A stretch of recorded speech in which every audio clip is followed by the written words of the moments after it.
Bonjour tout le monde, voici un problème issu du concours de l'Association mathématique du Québec, niveau collégial, année 2022. C'est la question 5 intitulée la superfonction. Soit f une fonction satisfaisant les égalités f de x plus y est égal à f de x plus f de y plus x carré y plus xy carré pour tout nombre réel x et y.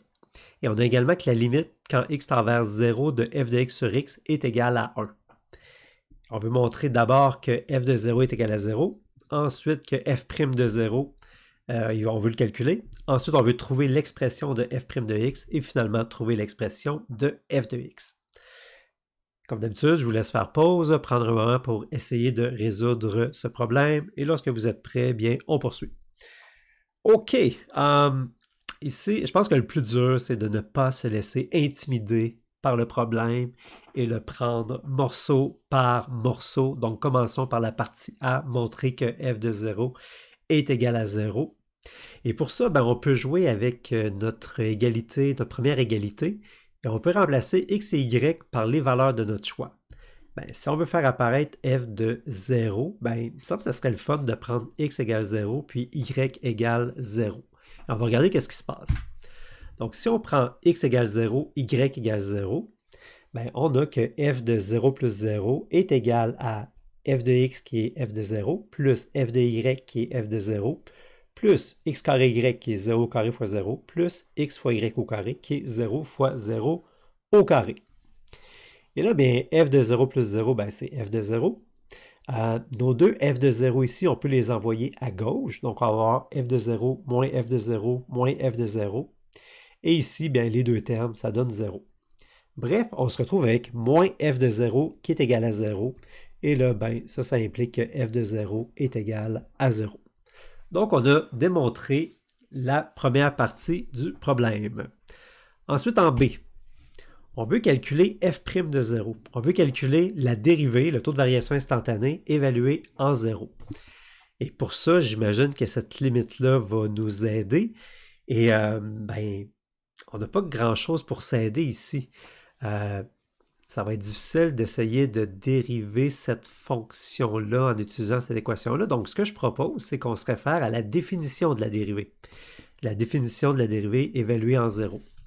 Donc, on sort ça de notre coffre à outils. La définition de la dérivée en 0, c'est la limite quand h tend vers 0 de f de 0 plus h moins f de 0 sur h. C'est la définition du taux de variation instantanée. Et là, 0 plus h, ça donne h. Puis f de 0, on vient de calculer en A. F de 0, ça vaut 0. Donc, on peut remplacer notre f de 0 ici par 0. Et là, on se retrouve avec la limite quand h tend vers 0 de f de h sur h. Regardez ça, la deuxième égalité qu'on a ici. C'est exactement la même chose, sinon qu'on a remplacé le x par un h. Mais ça revient au même, c'est juste un changement de variable. Donc, cette limite-là va égaler 1 selon l'hypothèse suivante. Excellent! On va regarder maintenant la partie C. On veut trouver l'expression de f' de x.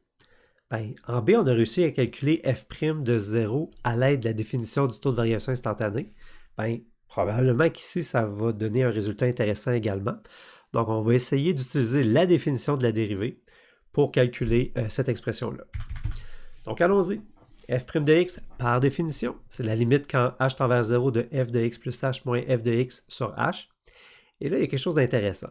f de x plus h, on peut utiliser notre première égalité en remplaçant le y par h. Donc, ça va donner f de x plus f de h plus x carré h plus x h carré. Donc, le f de x plus h, c'est ces quatre termes-là. Et on a moins f de x qui se rajoute divisé par h. Excellent! Et là, il se passe de quoi d'intéressant? On a f de x moins f de x qui s'annule. Donc, il nous reste au numérateur f de h plus x carré h plus x h carré.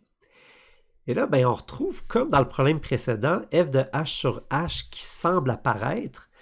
Donc, on va utiliser une propriété des limites qui dit que la limite d'une somme, c'est la somme des limites. Donc, on peut séparer notre limite en deux. On a d'abord la limite de f de h sur h et de l'autre côté, la limite, toujours quand h tend vers 0, de x carré h plus hx carré sur h. Donc, première limite ici, on l'a déjà rencontré, ça vaut 1. Excellent. Puis la deuxième limite, ben, c'est une indétermination de la forme 0 sur 0. Donc, on essaie de lever l'indétermination. Et si ça va bien se faire, au numérateur, on peut mettre un h en évidence. Donc, au numérateur, on a h fois x carré plus xh. Et là, ben, nos h se simplifient. Donc, il nous reste la limite quand h tend vers 0 de x carré plus xh. Et ça, bien, ça s'évalue bien, c'est un polynôme. Donc, on peut remplacer directement le h par 0. Et ça nous donne tout simplement x carré. Donc, on se retrouve avec f' de x qui est égal à 1 plus x carré. Excellent. Dernière question. On a la question ici, c'est de trouver l'expression de f de x. Ben, nous, on sait que f' de x vaut 1 plus x carré et que f de 0 vaut 0. Ça, on a trouvé ça au tout début en A. Donc, on cherche une fonction dont sa dérivée est égale à 1 plus x carré. Si vous avez fait un cours de calcul intégral, ça se trouve très facilement.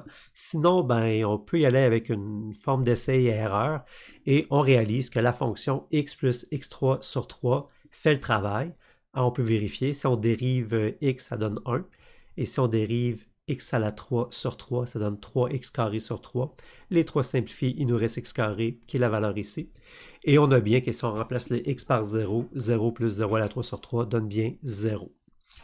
Et on peut même se convaincre qu'on a trouvé la bonne réponse en vérifiant si l'égalité suivante est satisfaite à partir de cette fonction-là. Donc, si on calcule f de x plus y, bien, ça devient x plus y à la 3 sur 3. Et là, on peut développer le x plus y à la 3 qui donne x à la 3 plus 3x carré y plus 3xy carré plus y à la 3, le tout sur 3. Et là, on peut distribuer notre division sur 3 sur chacun des termes. Donc, on va avoir x3 sur 3 plus x carré y plus xy carré plus y carré sur 3. Et là, si on